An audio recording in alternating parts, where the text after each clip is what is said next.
Good morning, readers. Well, the day has come. It is new release day today. Skunk Man Swamp, which is book number 10 in the Reg Rawlins Psychic Investigator series, is live today on Kindle and on other ebook platforms. And you can order the paperback or hardcover as well. And I'm going to do a short reading from that today, and I'll give you download links, purchase links, so you know where to get it. And also on my blog post, then I have listed a number of other new releases that you might be interested in. So the link for that is below. Take a look and see what else you might be interested in putting on your Kindle or other e-reader or picking up in hard copy. All right, so all right, going to read to you from the first chapter of Skunk Man Swamp today. Reg realized she had become distracted and stopped hearing Damon. He had been talking about the spring games, apparently the magical equivalent of the Olympics, at least since Yule. But over the past few weeks it had become more and more central to his conversation, until it was practically the only thing he talked about, and she couldn't listen for long before tuning him out and going on a little mental vacation. Normally she was good at looking attentive, but this time she'd apparently failed. Damon was looking at her in exasperation, waiting for her to say something. His dark eyes drilled into her. She wasn't sure if he had asked a question or told a story that demanded some kind of polite social response. She searched his face for some clue. His dark eyes drilled into her. The reddening aura around his head told her that he was angry. Damon was usually laid back. It took a lot of provocation, or Corbin, to get him angry. Sorry, she said, hoping that an apology would get her out of this. I got distracted. You were talking about the spring games? What else would he have been talking about? Yes, I was, he agreed, but I guess you're not interested. I'm interested, Reg objected immediately. I was just thinking about something else. A client, she bluffed. This one has me a little puzzled. He gazed at her another moment. Being a diviner, he would know that she was lying, even though Reg was a good liar with plenty of practice. Her face warmed, and she wished she could stop the blush. So you are interested? Interested in what? In the spring games?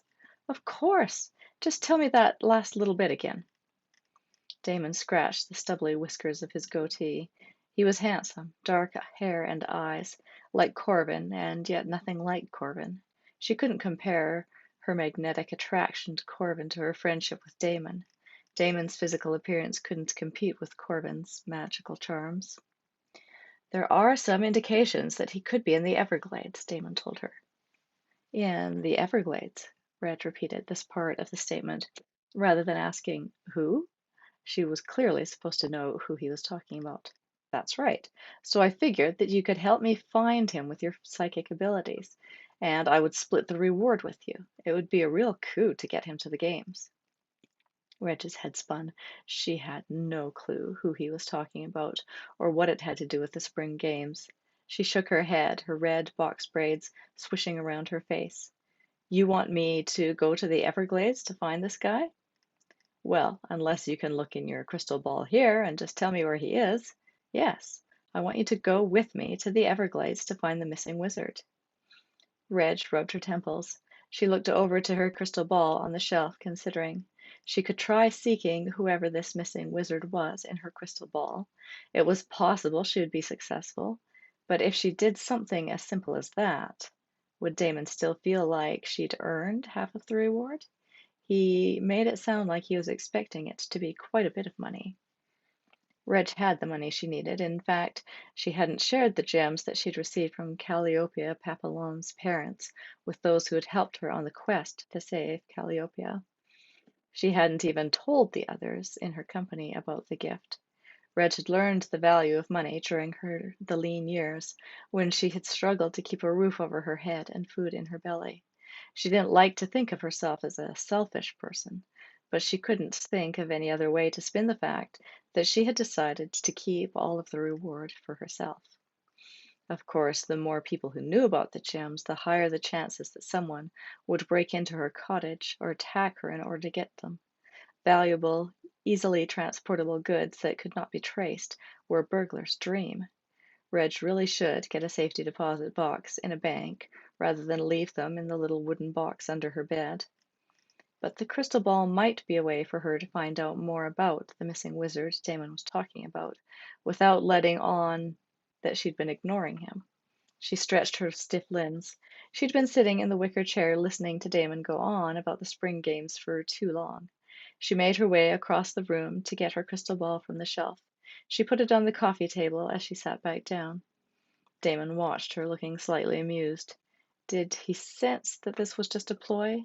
She had to assume that he was taking her at face value and couldn't know what she was thinking. He could put visions into her head, but he couldn't read what she was thinking independently of him. Reg rubbed her hands together as if trying to warm them up. Starlight, she called. Do you want to join me? She heard her familiar jump down from the window in the bedroom, and the black and white tuxedo cat came padding out to see her. He blinked at her, first his blue eye, then his green one. He looked at Damon and rotated his ears around so they were facing backward. He didn't usually object to Damon, so Starlight either didn't appreciate her waking him up to participate in the impromptu reading, which admittedly Reg did not need her familiar for, or he could read the room and knew that Reg was anxious and Damon angry. Come on, Starlight, she invited. Help me focus on the crystal. He sat and watched. Reg waited. Rushing him or picking him up would not help.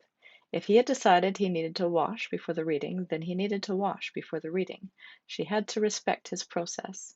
There was no way he was getting there was no way he was getting around it anyway. Damon rolled his eyes. Why don't you just go ahead? No, I'll wait until he's ready. They both watched Starlight, who gave no indication that he was going to be finished any time soon. Why don't you tell me a little more about this wizard while we're waiting? She mentally patted herself on the back for this stroke of brilliance. He would give her more detail, and she would be able to fill in the parts of the conversation she had missed and decide whether she was going to do anything more for him than just look at the crystal. Damon stared up at the ceiling. I'm not sure how much I can tell you or how useful it will be. I know his name, like I said, Jeffrey Wilson. He's a brilliant wizard, but he just dropped out of sight. No one knows where he went, but there is a reward for finding him and getting him to attend the spring games, and I thought, why not? I'll bet that you could find him, and it would be great publicity for both of us, me with my psychic business and you with your me with my security business and you with your psychic stuff. And it pays well. I might not be able to pay you an hourly rate, but if you take it on contingency, I'll give you half of what I get. And I'll fund the travel for us to go to the Everglades and rent an airboat and a guide, all that stuff. It sounded a lot more complicated than Reg had imagined. The Everglades is just a little way away from here, right? I think it was part I think I was in part of it when I went to see Letitia before Corbin's hearing. They wouldn't need to book a bus or a plane to get there. Reg had just driven her car. Yes, you can get to the edge of it from here, but it's a very big area, 1.5 million acres, and a lot of it you can't get to by car. You need a boat. Oh, Reg nodded. She watched Starlight, who eventually came over to sit at her feet.